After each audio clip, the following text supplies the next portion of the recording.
ისევ პირდაპირ ეთერში ბრუნდებით, თუმცა ეს ის შემთხვევა, როდესაც ეს სტუდია არ ჩაირთო იმისთვის, რომ ქვეყანაში მიმდინარე მთავარი მოვლენები გააშუქოს. მე მინდა რუსთავიორის სახელით ერთი მნიშვნელოვანი განცხადება გავაკეთო. გველს მოგეთ. ამ გადაწყვეტილების მიღება არ იყო ადვილი ჩვენთვის. ეს არის პროტესტის უკიდურესი ზონა, რომელსაც შესაძლოა ტელევიზია მიმართოს. თუმცა ჩვენ დღეს სხვა გამოსავალი არ გადავიტოვეს. ჩვენი დუმილით, ჩვენ შევეცდებით ხმა ყველას მოგაწვდინოთ. დღეიდან, უფრო ზუსტად კი ამ წუთიდან, რუსთავიორი გადადის საპროტესტო მოუწყებლობაზე. ყველას გელოდებით კვირას, 3:30-ზე რუსთაველზე პარლამენტის შენობის წინ. ერთად დავიცვათ რუსთავიორი და სიტყვის თავისუფლება.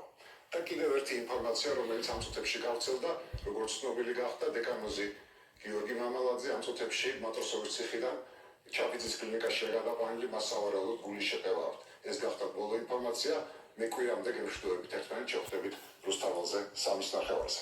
ნახვამდის.